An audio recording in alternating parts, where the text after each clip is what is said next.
My name is Louie. I'm an alcoholic. Leo. I just want to start off by saying very grateful to be here. What an honor it's been to be of service and be secretary of this meeting for a whole year. The relationships that I've built, the people that I've met, bringing in leaders from this meeting, other meetings. It's just been a blast, and I've grown a lot in a year. I've also had a challenging year too. I lost a best friend of mine, my best friend since I was 2 years old, back in April, decided to take his own life. My son, in the last year, took the vaccine shot. He's a tuition-free, I think he's going to go Division I, I'm not sure, but he's a tuition-free athlete.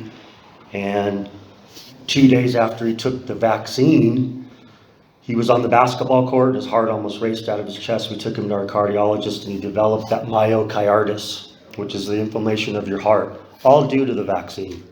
But I'm not going to go there. My sobriety date is January 27, 2017. My home group's the San Marino Men's Stag. Thursday night meeting. I have a sponsor. His name's Jonathan. He's not here tonight. 4 years ago, the very first time I came to this meeting, we were next door. And I remember walking in there, and everybody was packed in there like a bunch of sardines. You walk in, to the left is Patch and Tomcat, Pavy.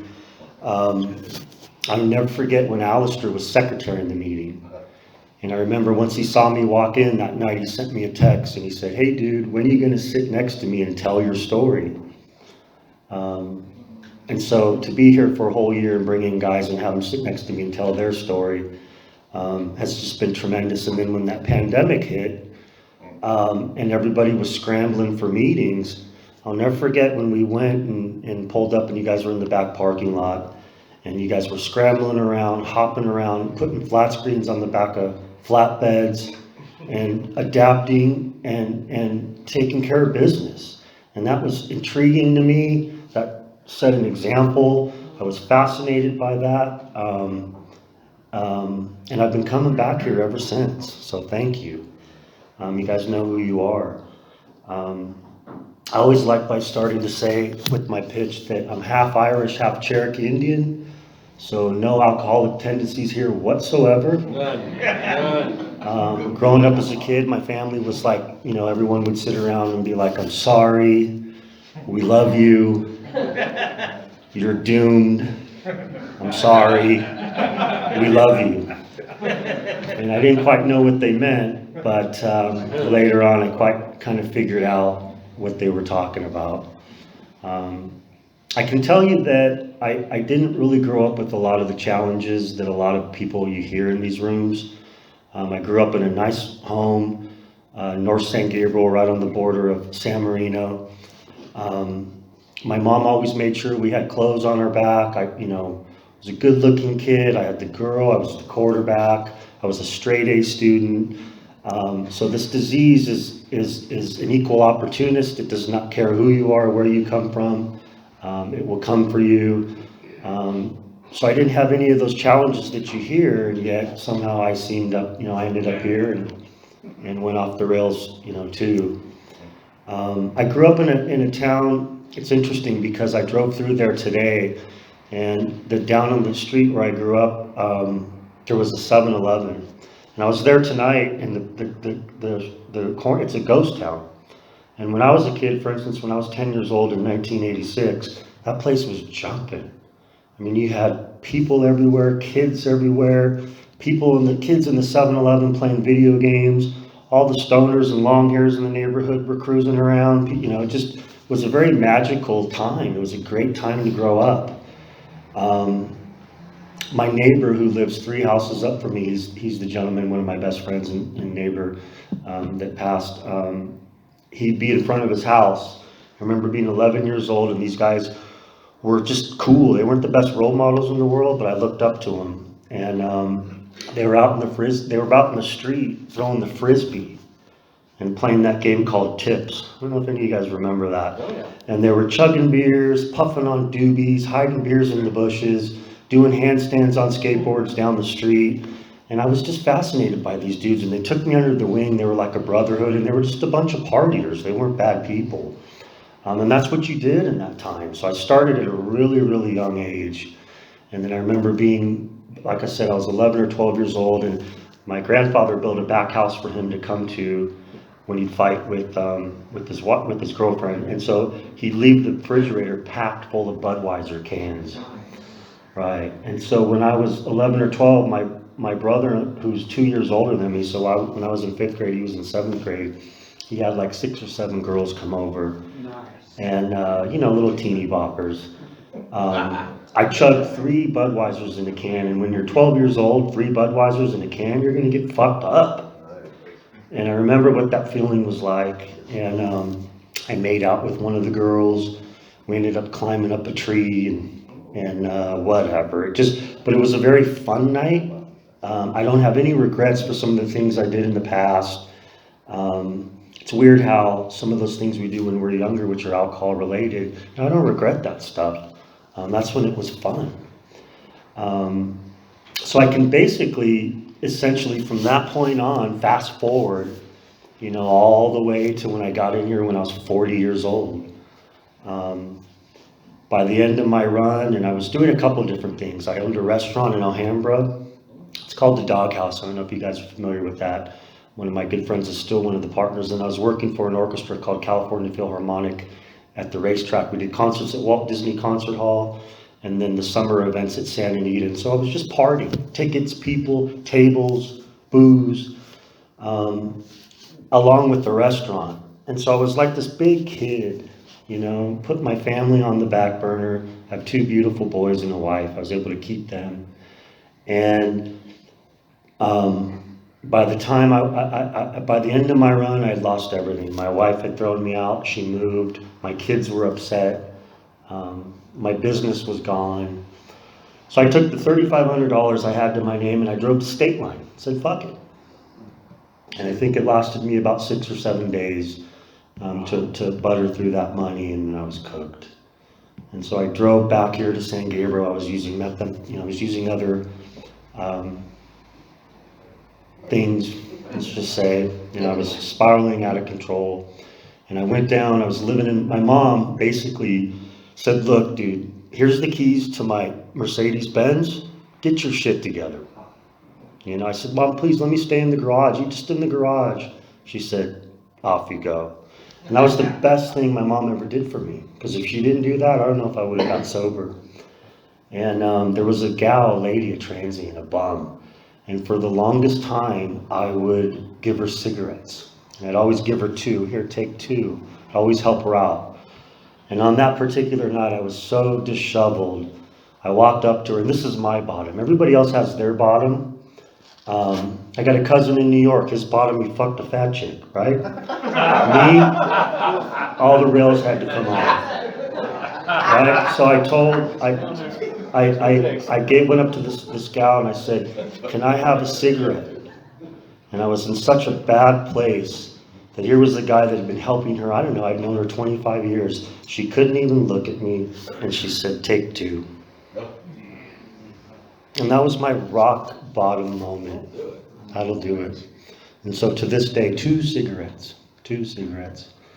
I stumbled into the Temple City Alana Club. A friend of mine said, go to this place. They have meetings. Walk in there, ask for a directory. So I did that, and I walked in there, and then I made a phone call to somebody, and I'd met some of these guys previously when I tried to get sober, and I just couldn't do it. And I remembered Tony, and I said, I need Tony's number. And I was bouncing around and zinging around, completely fucked up, even though I had like a couple of days sober. And Tony called. And he's like, what are you doing? Where are you at? Where are you living? Whose car? Your dog? What kind of dog? Just basically like a doctor giving I can't think of the word, assessment or whatever it is. See, I mean, and the thing is that for all Tony knew, I'm on the outside of the cliff ready to fucking kill myself. So as far as he knew. And so it was like a diagnosis, right? And I'll never forget, I was with my mom's car, my dog in the rain, $20 to my name. And I called Tony, And after the very end of that conversation, he said, "Are you done talking?" And I said, "Yeah, I'm done." And he said, "Hey, Louie." And I said, "What's that?" And he told me the most important words I think anybody's ever said to me in the program of AA. And he said, "Everything's going to be all right." So I thank you for that. So I hung around that Temple City Alana Club for a good year or two.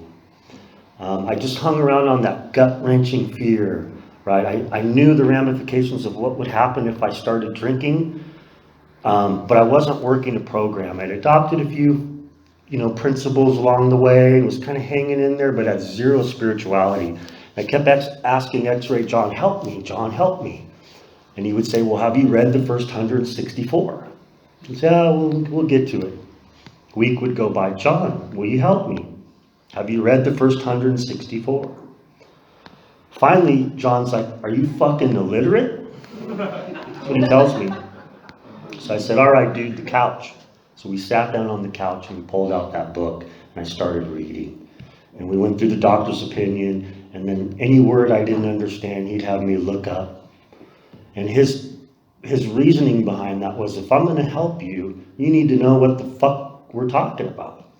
And that's where I kind of got an idea of this program and the origin of it and what these guys were trying to do, how they were trying to design it, the Oxford rules, the few steps they came with in the beginning, how it shifted and changed a little bit, but the message, was still clear. And so once I understood that, then I kind of got an understanding of this program.